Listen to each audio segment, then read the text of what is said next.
biloko mususu neto baka mal nécessaire mais yoza mal nécessaire mais ba contrôle salaki ba coalition salaki ngala bengo beza ba coalition mal nécessaire comment bino baka kenza ba sonika futa vous en souciez peuple était vous en souciez ba mabonza na bino ba mbongo na bino ba okene zwaka na butu na sima ba deni lesi donc naza conseiller fachi na kotider combat mukuna il faut combat weza sincère tu ko ça appelle sincérité parce que dans la politique, il faut pour vous allez fidèle à Joseph Kabila.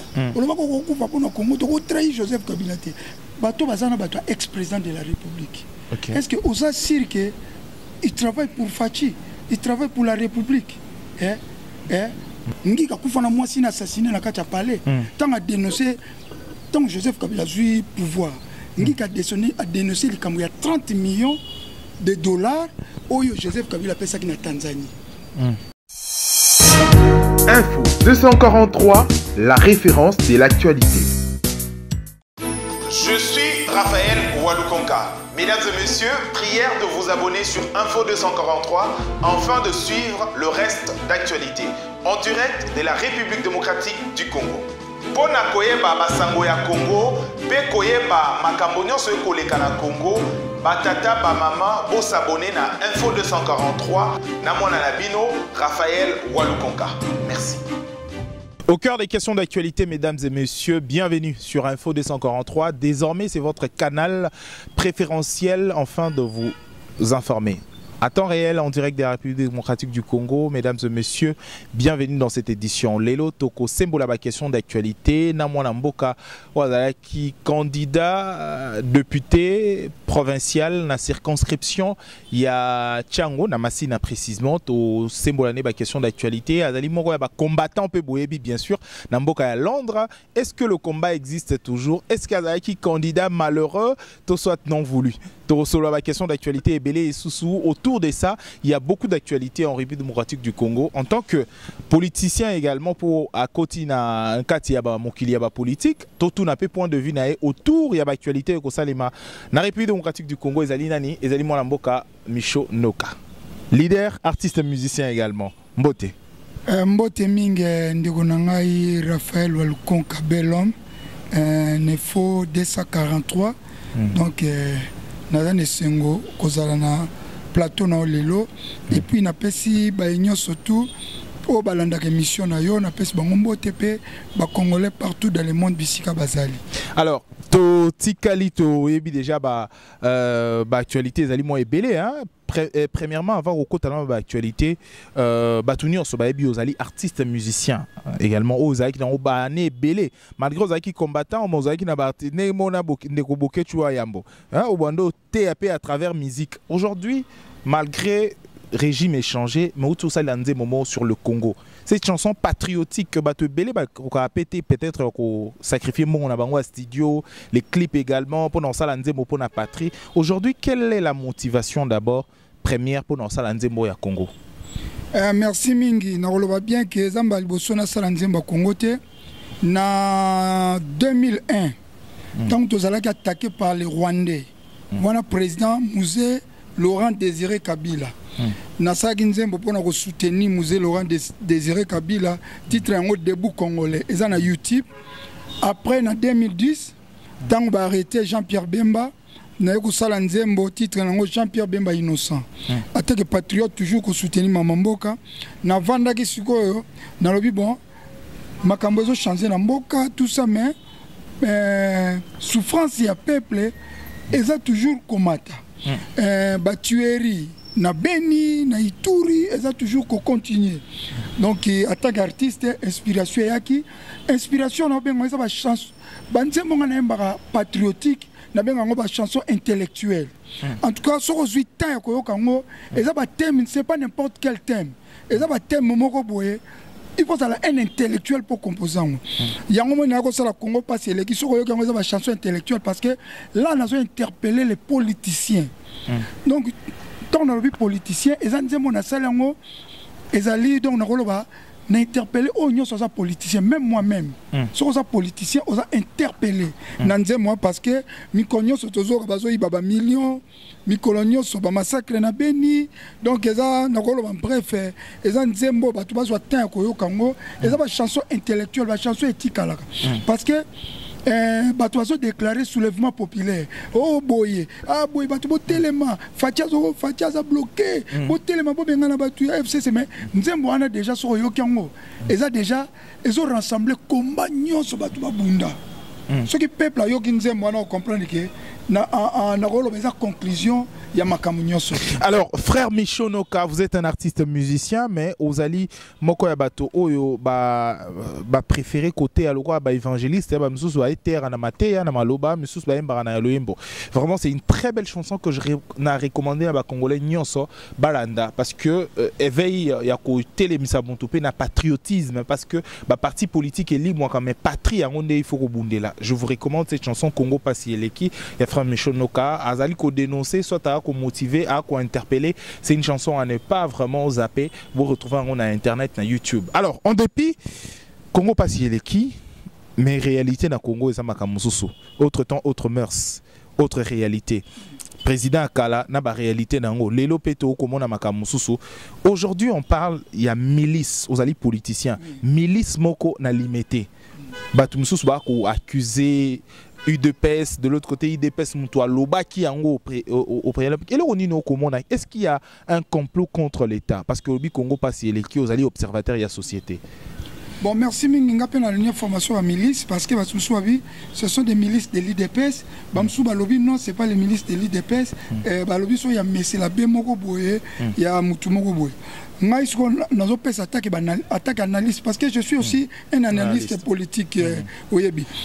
Au moins, le problème est que Fachi, c'est un président de la République. C'est un président de la République, c'est un chef des armées. Magistrat suprême de la République. Alors qu'il ne crée milice pour quelle raison? Même le lot, parce que toujours la vérité, même le lot, le président, l'ex-président Joseph Kabila, a la même mise en armée, a contrôlé tout ça. Mais Fachi, il est le chef suprême dans la justice, il y a forces armées. Alors qu'il ne crée milice, pourquoi? Ce que l'objet est assez une intervention. Ce que l'objet est bien été. Donc, par exemple, c'est un exemple. Que le long de soda, Joseph Kabila a soda na Kingakati. Ce qui fait que l'objet est neutralisé, il a plein de pouvoir à neutraliser. Si réellement soda parce que moi j'ai pas de preuves, j'ai dit le lobby qui va désarmer déjà. Non. Bon, tous on a un lobby qui est conditionnel en fait. Donc ceux qui bazalaka Facha a plein pouvoir, il y a benga intervention il y a n'importe quel pays mais on parle de l'UDPS. Bon, on accuse soit gestion à l'UDPS, les deux sous Fachité, il y a un président AI, il y a un secrétaire général. Est-ce que l'UDPS, en étant au pouvoir, est-ce que parti également, parti moro et milité, na combat moro non violent plutôt, est-ce qu'il y a la dernière minute va recourir na Minduki? Bon, on a bien que nan limité, nous avons été dépestés. Il faut que Facha sa coalition. La coalition, ils ont une guerre na kati. Bako créer même bateau bazana Fachi. Bako ça peut contre Fachi. Kolandate même bateau baliaka na Fachi. Ou bazana même na bureau na IDPS, des secrétaires généraux, des bureaux, des conseillers, bako créer contre Fachi. Bafouti mbongo a créé milice moko boye et bimika IDPS. Politique ezali misti pour salir réputation, image à chef de l'État. Image moi je parle attaque analyste politique. Voilà. Donc pour salir image à chef de l'État. Donc comme dans la coalition, on crée. Mais le problème est que c'est simple.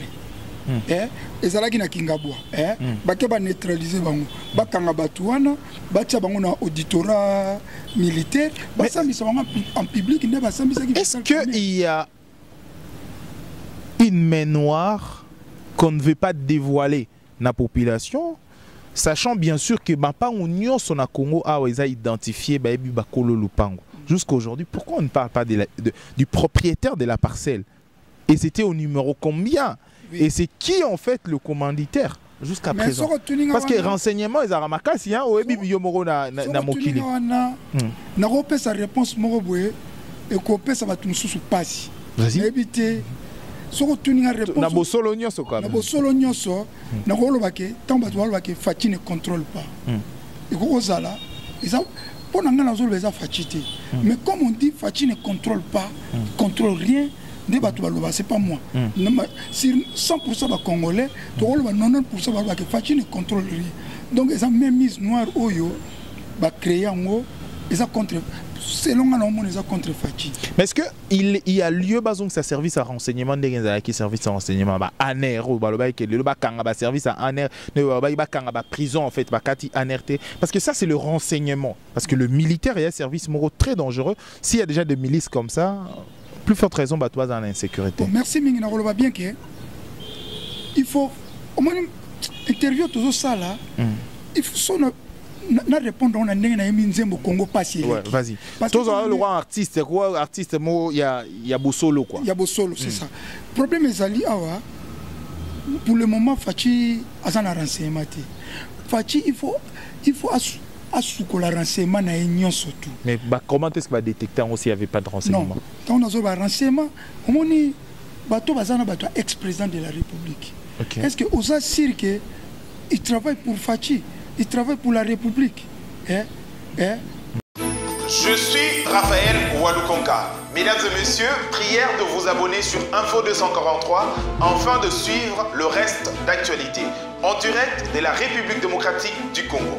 Pona koyeba basango ya Congo, pe koyeba makambo nyonso ekoleka na Congo, batata ba mama bo s'abonner na Info 243 na mwana na bino Raphaël Walukonka. Merci. C'est ça point d'interrogation. C'est la question. Na koloba bien que na pays surtout dans le monde, les États-Unis c'est un pays démocrate, démocratique, organisé, mais si je suis vanda, mais tant que le président Sikayaka a changé de service à renseignement nyonso. Na tête ya renseignement changé tout, na armée a changé chef de l'armée, on va bien chief army a changé chef d'état-major, a changé bureau na et tout. Donc nous là ça que Fachi a tiré le sala ngote. Na pèse exemple moi bato bazola na biso, les États-Unis tant le président Yaka. Un pays où ils ont organisé une institution, Trump a dit que que natiki renseignement wana, natiki armée wana, natiki police wana, natiki ba conseiller tout. Mais le chef va changer. A changer tout. Parce que ça a confiance en moi parce que va travailler avec Obama. Donc il y a une travailler na batu confiance na. Selon vous, il faut changer batunion soana pona pour créer confiance autour na. Oui, c'est ça. Mais en étant un président ou un parti politique moko qui démocratique, hein, combat démocratique, est-ce qu'ils étaient préparés sur le plan militaire? Est-ce qu'ils étaient préparés personnellement en tant qu'analyste, hein, toujours vraiment en tant que Congolais citoyen, pénal liberté dans l'Union? Est-ce qu'il était préparé pour tout ça? Pour que, une fois que tu as pouvoir, par exemple, nous avons candidat député, une fois que tu as pouvoir, nous avons populaire dans Massina, au Binde, dans Massina, déjà, dans le quartier Monsoso, dans le quartier Nanibou, et tout ça. Est-ce que vous sentez cette préparation au préalable avant comme président de la République? Est-ce qu'il avait préparé sa ceinture? Fachi a préparé, mais Fachi a conseillé. Il y a des Congolais intellectuels, des Congolais où même basali na kabilate basali. N'a pas exemple moko a même Moubake. Malgré il y avait des problèmes dans le parti politique, Moubake basana d'expérience. Ba yebi Congo bien. Na tangi bataille de pes. A cause ba tuloko la ba Ngoi Ngoi société civile. Ok. Théodore Ngoi. Pas Théodore Ngoi. La société civile à Moulaïbou. Bakangaka ye série moko. Ah ouais, ok, voilà. Ngoi. A cause ba Ngoi. Il y a une société civile. Ba Ngoi wana ba cause ba bango. A cause ba oyo ba l'autre là banani. Ba vient na biso ba se belé. Oyo ya oya lobaka trop wana. Au côté de prison, à Zaobi Sabamakila, elle a coupé en prison. J'ai Coco. Non, pas j'ai Coco, Moussous. Lequel? Au Baba, Boboga Mindou qui n'a pas de Zakuna. Et ça, Franck Dion. Soit Fatia Lobi, le va conseiller. Parce que, le conseil va outil pour toi, pour l'outil. Ah bon? Parce que l'expérience est terrain. Oh, mais Babi qui va avoir expertise. Non. Tu peux savoir tu peux avoir l'expertise, mais pratique sur le terrain. Yo sali 25 ans à poto, 30 à 40 ans à poto. Le boss a quoi mission depuis na kenda poto chaque année na 3-4 fois. Nous avons l'expérience en boka. Mais yo sali 25 ans à poto, il y a tant fatia du pouvoir. Oui, mais les Moubake, Franck Diong, Bangoyo à société civile. Quand même, il y a des... Donc Fachi, il fallait à baser confiance par des hommes au Bazaki ba ceinture à na Congo. Les hommes Bazaki nos positions, au Bazaki na poids nos positions, les lois Bazao tenga comme Batulugo la Banagno, Franck Badiomi Ndongala. OK. Voilà selon moi, ko benda bango pemeni bazala même à tabazu ba poste stratégique bazala comme conseiller na ye. Vous comprenez? Même les pasteurs avocats, malgré na moi Nicolas zo taqué Fachi. Bon, bah tout comment moi comprends. Théodore Ngoyi. OK. Azaki pasteur puis c'est un avocat. Dans on a né Mikolo yo. Avocat il y a président en cour constitutionnelle. Au moins le problème est que Fachi ba conseil bazana ba uti poto ba une expérience sur ya terrain ti. Walu Congo za journaliste ozaka na terrain, na journaliste wa uti poto à sali 25 ans la poto à travers tena yo boza différent. Vous comprenez. Donc pendant en bref, Fachi il faut changer tout. Il faut changer l'armée, à changer chef d'état-major général. Il faut changer chef ya ANER. Il faut changer commandant de la police. Allez, déjà ça va changer chef d'état-major général, il y a armée, à changer commandant de la police, commissaire général à la police, à changer chef il y a ANER, makamute si. Nakolobelo ko moko. Papa Kabila tango yaki yaki ka lokola Fachi tango yaki. Azali déjà l'armée hein, azali déjà la Minduki. Azali na armée. Auti Zamba. Auti Zamba armée rwandaise.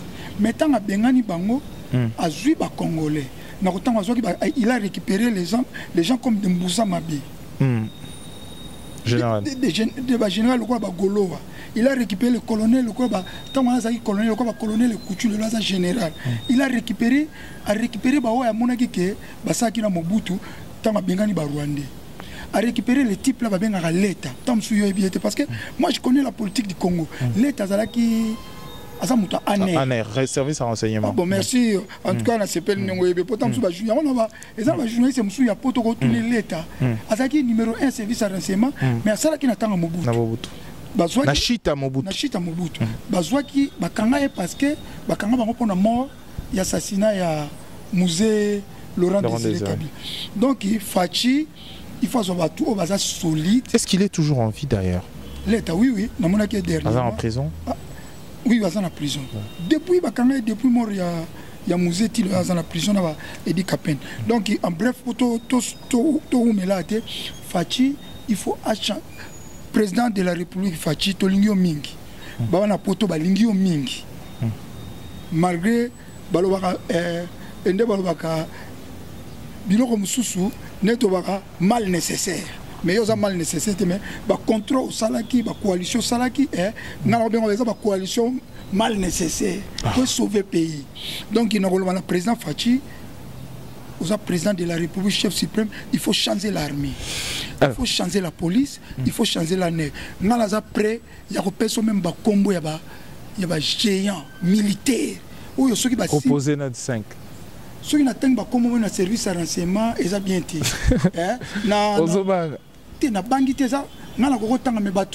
Ah ouais, ok. D'accord, pendant ça, on a une sécurité. C'est ça. Et ça, on a battu, même un capitaine. Un capitaine peut aussi diriger l'état-major, mais ça n'a pas formation. Tout le monde n'a pas présent,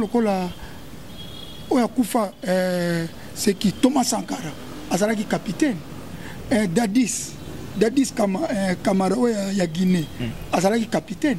Donc, tous après, il y a proposé au président que si on a un tel chef d'état-major général, lobby guerre ici na Ben, lobby guerre ici na Ituri. Le problème est que le président change kaka. Alors, na politique, azo Franck Diongo, ba Diomi Ndongala, ba Ngoyi, ba Mubaki alimbisa bango aussi avait des conflits. Na politique, ba zana binemité. Ba adversaire que. Ba zana adversaire Mubaki venait travailler. Il y a un Kabila Oyo, Joseph. Pourquoi ça li 18 ans. 18 ans na pouvoir, ceux qui 21 ans na pouvoir parce que a récupérer qui bateau Mobutu. Ba yeba qui terrain. Vous comprenez? Il y a ça qui une stratégie, ba stratégie ba mende oh ya za président ya nini. Il y a président du Sénat. Kimwa Dondo. Non, président Sénat Siko. Ah ok, Alexis Tambo Mwamba. Batouana tout, Batinke Moulumba. Donc il y a à soit que bateau bazali solide. Si on biso to ko soit Batouana parce que Batouana va se abuser. Donc il faut récupérer au bazali une opposition. Franck Diongo, Diomi Ndongala, Bangoyi, baza plein. Au bazali une opposition to yebi ebele à récupérer Bango. Même Mak Mukebaï, c'est très important. Vous comprenez? Bateau yo, c'est une opposition, mais il y a une idéologie, il y a le président Félix Tshisekedi. Il y a une idéologie, il travailler une idéologie, mais ceux qui continuent kaka, dans le système de coalition, tu as 5 ans. Alors, pas si encore une fois de plus, on a RDC Iziro. Pendant que finaliste dans des conditions très difficiles, élection, il y a eu viol, violé élève. À quand la paix dans l'Est République démocratique du Congo, les gens, ils estimaient que après départ et actuel président, l'ancien président de la République, nous sommes vraiment comme un film, aux APK Abouizongi Malamoko, et c'est une trahison interne, ou soit sabotage pour certains. Personnellement, cette affaire. En tout cas, ils allaient sabotage et puis ils allaient trahison. Ils ont battu le gouvernement au Tcholeka. Parce que le président Félix a travaillé bien. Moi, je ne suis pas d'élite de peste, mais moi, j'aime le président Félix. Mais façon de travailler, ils ont se sangaté. Mais c'est un homme de qualité, un homme de conviction, un homme il y a venir, il y a mboka oyo. Mais façon de travailler, nazo sepela nangote. Façon de travailler nazo ngika ke sabotage, trahison, parce que azana ba homme de confiance. Le président Félix Fazana ba homme de confiance. Au moins ba conseiller bazana présidence, bazana ba homme de confiance, mais ils n'ont pas l'expérience, ils n'ont pas les matières. N'a évité conseiller, il y a président Félix, conseiller militaire, ne sais qui. Parce que mais chef de l'État, à ça la confiance, c'est pas n'importe qui. Quand il fait confiance, donc il a à se rassurer. Non. On a la confiance, mais oui, on a la confiance, mais Mouton a la confiance n'a pas de matière. N'a pas de matière, n'a pas un homme de terrain. On a confiance na yo, on a la collège, il y a confiance, collège de conseiller à président de la République à part. Au yo qui n'a pas conseiller expérience. Au même moment, on regarde cette proposition. Mais, il y a une expérience. Ils sont là-bas à la présidence. En tout cas, ils sont salariés, ils sont aidés président de la République. Parce que moi, j'ai dit la vérité. Il y a un Congo passe l'équipe, les politiciens miyibi. Chaque jour, il y a millions. Parce que moi, je préfère Kanganga. L'Obina Zalapé martyr comme notre martyr, comme les Barma Tungulu, le peuple gagne toujours Rossi Mukendi. Donc, tu as pour Namboka Oyo. Vous comprenez? Le président a battu à bien té, le conseil a bien té. Même le saut de mouton, parce que si le président avait de bons conseillers, pourquoi on ne sait pas même le saut de mouton? Ben, il y a un président qui est au lieu de saut de mouton, nous sommes là à l'aéroport, à l'aéroport, à l'aéroport. Rail, na gare centrale mbongo ba bebisi na baso de mouton benga batika nzela neza na okandenge zaka ba créer ya musu na kati ba créer nzela musu côté kiseso. Si moi j'étais conseiller à président de la République non ba président non dans ba chemin alternatif. Oui, il faut bien aller lokasika. Yango na ba que président ça na ba conseiller té. Président c'est un homme de valeur, un homme de conviction, un homme des idées. So comme une présidence il faut travailler na ba homme à terrain et ils travailler selon l'idéologie du président de la République. Alors, on a plein de conseillers, mais les conseillers du président de la République, nous avons en face, nous avons des présidents. Nous avons des salaires, mais nous avons des présidents. En tout cas, le président, il faut être un homme de confiance. Un homme de confiance, un homme à terrain. Il y a des journalistes qui sont tous les journalistes qui sont à Poto. Il y a 20 ans au Congo. Est-ce qu'il y a des terrains? Il y a des journalistes qui ont dit que le gaz lacrymogène est zoyo. Ceux qui ont dit journalistes qui ont dit que le place est-ce que vous avez le reportage? Donc c'est ça que et là on a que le président voilà to na Ituri na Beni biso to proposer même président parce que ngaso na bino proposer président ba soda parce que ngai na sali humanité na ngana kanseta. OK. Kanseta le centre d'entraînement de troupes aéroportées. Na sali 6 ans non na bani na 3e des humanités na sali 3 ans na 7. Na moto ba so na yebi makambo ya armée bien. Na famille na colle une famille armée banoko na ba kufa batutu donc il n'a pas proposé même président intel parce que je connais et ça na ba au moins le président Félix Soki a longwe to récupérer batuana te en bref na bimsaka s'écrit vas-y président Félix et ça simple soko lingozwa moni bato yo ex-président Raïssa Longolaki ou a retraité qui en 2018 avant les élections, récupérer Batouana. Donc, vous avez inspiré sous confiance. Ils avaient peut-être dérangé l'ancien président. Non, ils ont dérangé, ils ont travaillé avec l'ancien président, mais comme le régime a changé, le président a il faut que la Batouana a confiance. Il y a les hommes de confiance. Je vais par exemple, Tango Foraza, homme de confiance, il y a Jikaka. Oh, mais le général. Non. Raphaël Walkonki. Oui, il y a un plateau, tout le monde a sentiment. Mais le président a fait confiance à Mathieu promotion. Non. Homme de confiance. Je vais par exemple, pour la 4, si on a un point sensible, on a un terrain qui fonctionne. Au moins, le général Mayele. Homme de confiance à Mobutu. Bien sûr. Homme de confiance à Mobutu. Mais, Marga Zagina Bamakamne Moussuna américain, mais le président, Marga Baka trahi Mobutu, mais il a quitté Mobutu avec le président, n'a pas aussi ma sécurité na yote, soit avion, et ne guadolite. Au moni batu, Mouta Sali Batango fort. Eza Jikaka. Mouta Sali Baba John Numbi, Eza Jikaka. Mouta Sali Bambala, Eza Jikaka. Baza batu, batunaye à confiance. Vous comprenez? Batunaye à confiance. Non, trahir jamais Kabila. Ne jamais trahir Kabila. Ne jamais trahir Kabila. Donc ils ont pacte au c'est ça. Automatique pété. Moutoua salut. Oui, biso. Pour les Congolais, nous avons le colo na ngate. Non parler de colo na ngana le colo te. Ne colo na biso balu baraboué. Moutoua pesio vie. Na bosa ni terme on a mnombo na biso moutoua pesio vie. Soko trahir yé. Okukufa.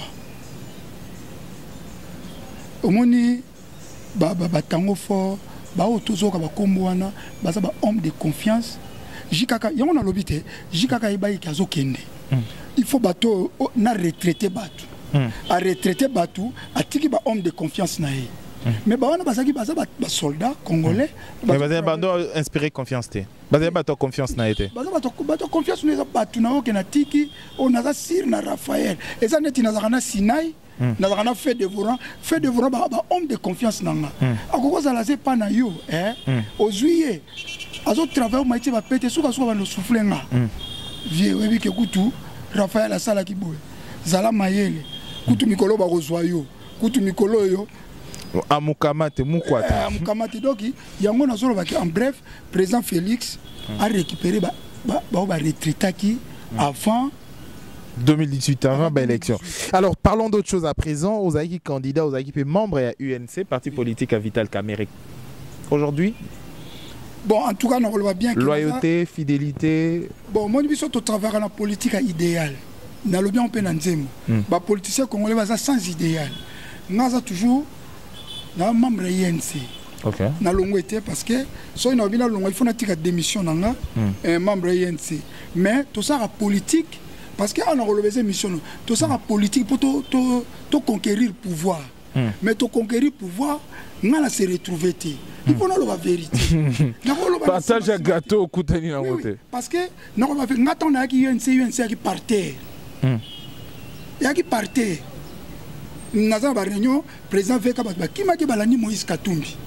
majorité bato ya INC balandaka Moïse Katumbi parce que balobaka président Vital Kamerhe aza sous na mbongo te tout ça va ken ensemble mais biso to yaki kokota yango mo biso to zone élection te parce que UNC ba candidat ni bazaki ya poité UNC ataki ba candidat ya poité na Masina na province to yaki na ba candidat poité so na tangi ba candidat poa na kotanga net o na national o tanga ko ba Molendo Sakomi mais Masina bozara na boza Jolino Makelele yoka Masina Njili ayaki na Njili nazo tanga bato poa yo chango quoi yoka na peso exemple moko bato poa ezani omoni na boko tanga komba bato na tangaka son excellence Molendo Sakomi omoni na élection il y a 2018 président Vital Kamerhe atikaki chaîne à télévision et Ofele bato IDPS na bato INC bosa la propagande Ofele mais so ina biso ke bato ya INC basalaki propagande kuna tozaki ka 5 personnes mais tozaki plus de 1000 candidats mais au basalaki propagande na chaîne à télévision tozaki ka 5 personnes et pourquoi parce que ba candidat na bazaki ya INC bazalaki na poité bazalaki na ba moyen te parce que biso UNC pesa biso mbongo te neti nga na ebite sombongo ebimaki natikali kozwa infra ya INCT ya président Vital Kamerhe te pour sa propagande nga na dépensé plus de $15,000 na mbongo na nga moko ba fiche ko batu makambutu na mbongo na nga moko natikali kozwa ta $1 ya INCT mbongo nga na zwaki ya INC ezali kaka merci na président Vital Kamerhe je suis reconnaissant afutelaki nga caution afutelanga caution à $600 en tant que candidat ya INC mais mbongo ya kopesa na sa propagande ata $1 na zwaki te soki mbongo ebimaki loba ba détourner mais na ebike mbongo ebimaki te ba candidat nyoso ya INC bazaki provincial national bazaki kozela mbongo lokola mbongo ebimaki te basali propagande te yango moni biso to se retrouver to kokisi seite marqué ba voter na Masina mais to kokisi c'est moi je dis tout na la vérité parce que tant na yemi nzembo passe comme leki na na la politique il y avait individualité moi j'ai fait les politiques des institutions donc naza muta INC il y a institution INC et non nazali mutu ya nazali fanatique ya Kamerhe nazali fanatique ya institution INC en tant que parti politique. Comme parti politique, c'est ça l'idéal. Mais bamsous bazali ba fanatique ya ba individu. Vous comprenez? Il y a longtemps que une question de bande lobby, nazaka na INC na kolongwa INCT, nazaka na INC, amwe ke bata INC makam na kolongwa. Bundara à l'interne, le président national est à la prison. Bon, en tout cas, le président est en prison, on a nota le président.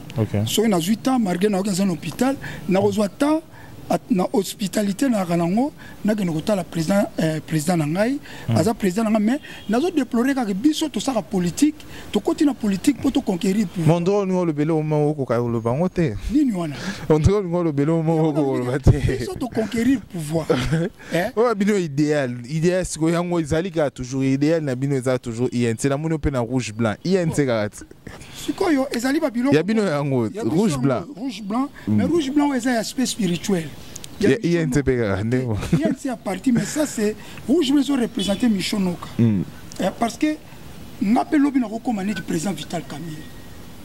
N'a recommandé leader politique. À un modèle n'a. Ok, jusqu'aujourd'hui. Oui.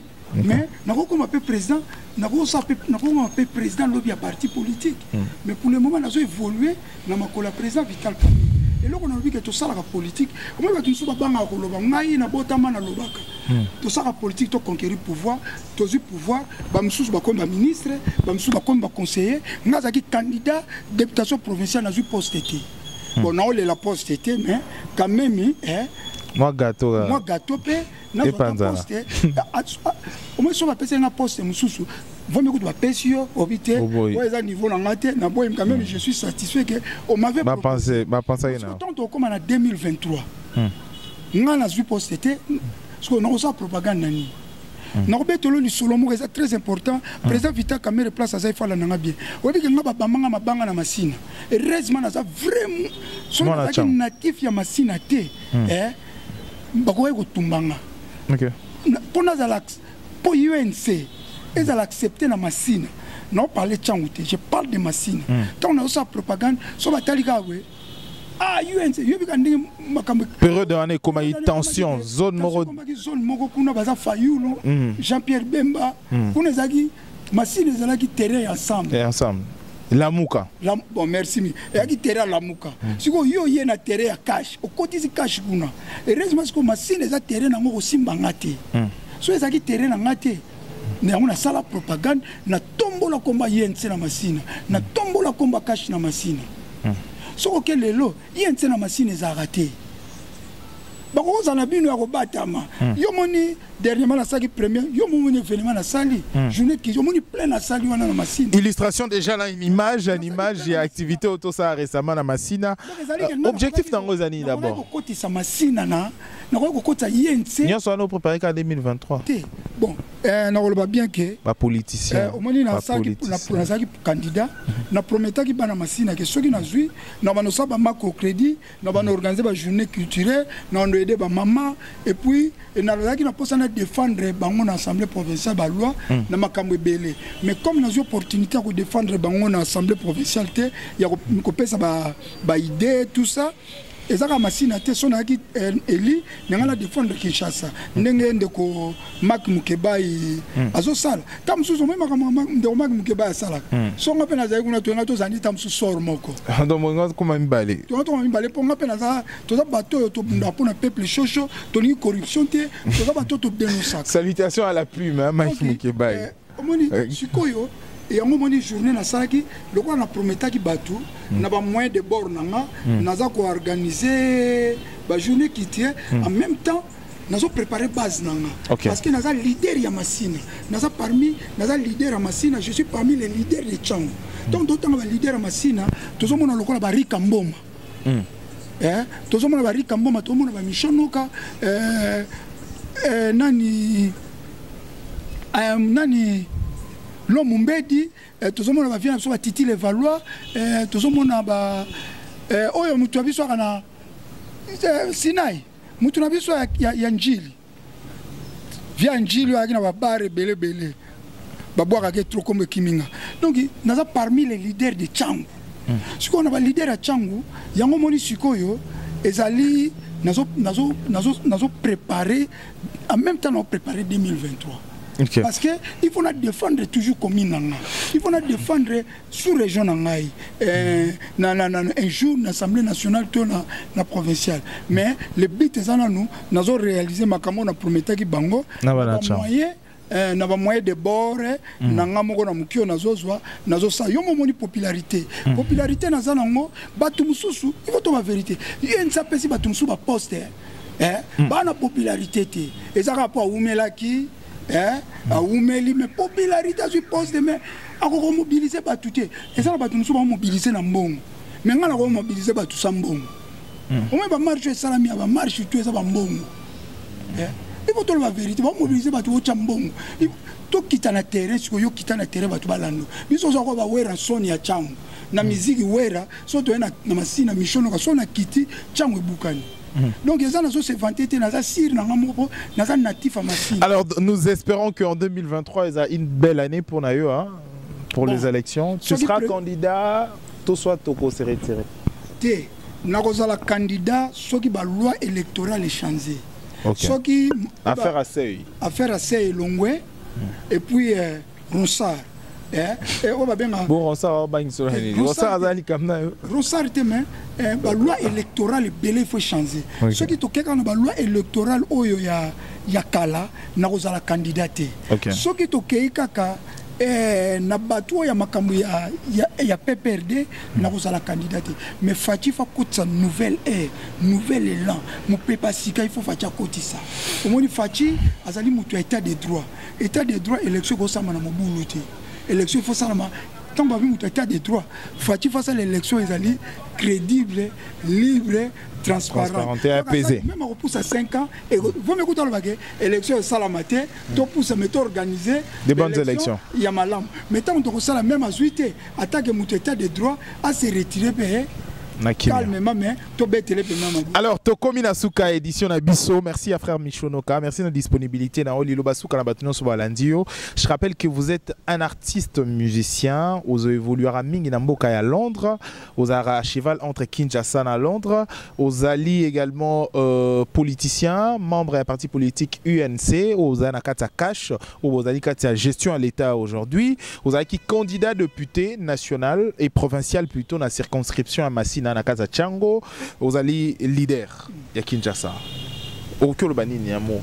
Mais avant le dernier mot, on a l'andaka mission au sali na pasteur Sonika Futa. Na une interview. Vous êtes artiste musicien, vous êtes chrétien. Ba pasteur na yemba bino déjà. Bo yebi de nga na yemba vérité ba pasteur ngam na ba bino au prophétisani na mboka Congo yo lobo somba vion to vérifier na yata rien. Ba pasteur bozo détruire mboko. Le peuple souffre. Mon peuple souffre, bozo détruire mboka. Ba passer Sony, ba passer Kakenza, ba Denis Lessi. O ba sambela pour non. Ba sambela Lobanzambe. Bazo sambela Lobanzambe mais le peuple souffre. En quoi ba détruire mboka? Ba détruire mboka. Au moins dans la Bible, les politiciens consultaient les prophètes. Les prophètes, exact. Mais aujourd'hui, les prophètes consultent les politiciens. Donc, monde à l'inverse. Mais tant que vous soyez déjà Kanyaka, vous avez payé $50,000 dans Jeep. Ça, c'est la corruption. Vous avez $50,000 dans Jeep pour nous que nous votions, nous allons faire souffrir le peuple. Nos peuples ont souffert tôt. Oui, mais nous succès, ça peut monter la fin. Pasteur aujourd'hui. Comment est-ce que moralité avec Bossal et Nzambe aujourd'hui, qu'est-ce qui se passe? Au le mot important, quand la prophète, politicien va consulter le prophète, mais aujourd'hui est comme inverse. Est-ce qu'aujourd'hui nous avons changé de méthode? Tout soit comme au bangane pour la ngondo na fimbu, na mukamate, na mufunge, mubambe, mukwata, tout ça. Ezali, un pasteur, un berger, azana pas koufa pour na brebis naie. Parce que moi je connais la Bible. Un berger, la Bible nous dit que berger sera sans pâté, pâté moka bungi, akotika 99, akeko luka pâté wana moko. Tanga akeko luka pâté wana moko, kuneza na ba ours. Ba lion mais akonima ke nokoluka pâté wana moko soki ba ours ba lion ba kolia ye vomi ba lia mais pona pâté moko abungi wana Bible muteza ko recommander donc nous on l'axe que nzamba changer té mais les pasteurs sont des aventuriers, ce sont des charlatans, ce sont des corrupteurs. Bato ba bomi mboka ça va passer parce que il y avait un pasteur à Koufi Lelo, tous autant comme le pasteur Lukusa. À Koufi pour na Congo. Mais pourquoi yo Denis les Kufa pour na Congo? Pourquoi yo Sonic a fait Kufa pour na Congo? Pourquoi yo Kakenzo Kufa pour na Congo? Pourquoi yo Kizamina tant que balobi tika 99 landa doki tant que nimia soit Kufa qui pour na biso. Mais yo va passer Kufa pour na Congo.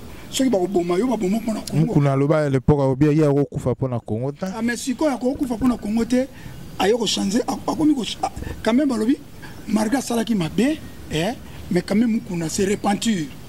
Vous comprenez? Quand même, comment tu trouves le combat, son combat aujourd'hui? Combat à Mukuna, éveil patriotique. Éveil patriotique sincère, nous allons soutenir en nous. Mais l'éveil patriotique, donc vous êtes déjà un pasteur sur un élan moko non un pasteur Lukusa Lubumbashi à l'époque. Oui c'est ça. Et le reste. Yango yo tuni qui un pasteur on a bien un exemple parce que moi na landa mboka oyo de près. Le ko la pe journaliste a okufa pe pona Congo. Webi confrère na yo akufa baza batu mutu aliboso bandi ko dénoncer Joseph Kabila na mboka oyo. C'est un journaliste ngike. Ngika kufa na mwasi na assassiné na kati ya palais. Tant a dénoncer tant Joseph Kabila a eu pouvoir. Ngika a dénoncé les Camerounais 30 millions de dollars au Joseph Kabila a ça qui na Tanzanie. Assassiné le bosso yaki beaucoup ça.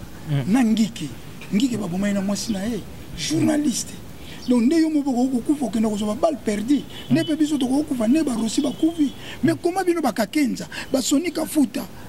Vous en souciez peuple té. Vous en souciez ba mabonza bino ba mbongo na bino ba okene zo kana butu na sima ba Denis Lessi. Vous ndima pe ozumbongo. Comment ya nani so ça un combat vrai.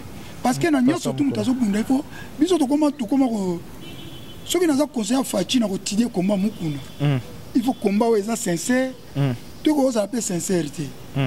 Parce que dans la politique, il faut pour eux qui fidèle à Joseph Kabila. On va pour le Congo, on trahit Joseph Kabila. Mais on trahit. Margot Zomi Moussama Kamamalamu. Mais il faut te dire que Makamamalamu est-ce que ça pour le peuple, tous les alliés plan moko, vous ont préparé. Pour soutenir, mais pour comploter contre eux. Voilà. Comme une sous-édition. On reçoit quelques salutations également à des personnes qui étaient. En tout cas, merci Mingi. Dans le moment où on appelle si Maître Baïna, judoka grand combattant, judoka international très très fort. Matone Kimbangu Marceline Mido, n'appelle c'est Tos Bakala. Matone Kimbangu le Kimbanguiste. Matone Kimbangu le Kimbanguiste c'est à Londres. Yohana. N'appelle si Nani Susu Tos Bakala, Blanchard Maïza, Papi Nimi.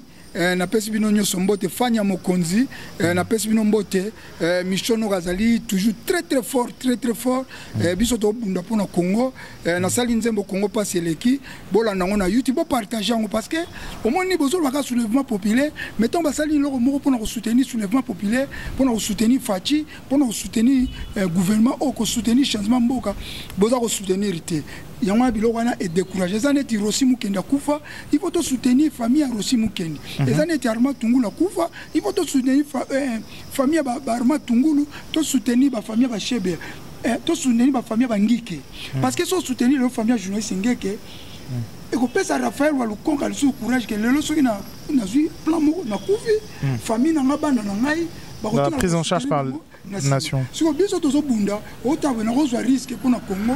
Mais famille n'a pas soutenu Bangote. Merci Frère Michonoka. Président Fachi, Fungola Misu, changer tout.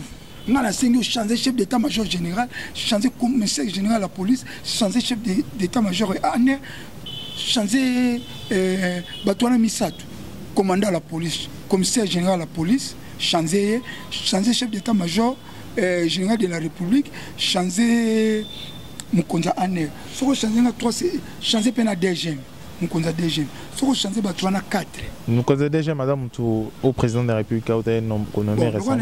Mais n'a pas en général. Et ça, c'est bien. Parce que tout le monde déjà DGM, Mukonza DGM na salio parce que au plus besoin de la chance mourir, soyez rapide, visa d'un aéroport. Ah, c'est très facile, hein. Très facile. En plus, organisation. Malgré tout ce visa, quand même, nous allons salama. Coup de chapeau na chef d'état-major, chef à DGM, mais en air changé, état-major changé parce que si vous changez chef d'état-major, vous changez le renseignement tout. Il faut avoir un homme de confiance na yo, ou yo parce que quand tu as Kabila té, attends que ça la malamu. Oui, il y a une relation nini. Vas-y entretenir. Merci moi, Mboka Frère Michonoka, je pense. Salutations et joyeux anniversaire hein, au président Chikito Mouchachino. Voilà, joyeux anniversaire à toi le vieux, parce qu'à tout moment vous nous suivez. Et merci Nabatunion so Balandarabiso. Beau s'abonner massivement sur Info 243. Tokutani prochainement pour une édition Moussousou. Toyamba Kibongo Lelo, le frère Michonoka. Azali, artiste musicien, politicien, activiste, combattant. Tosolo qui n'est pas question d'actualité. Tokutani prochainement pour une édition Moussousou. D'ici là, portez-vous bien. Merci à NK pour la prise de vue. Au revoir. Info 243, la référence de l'actualité.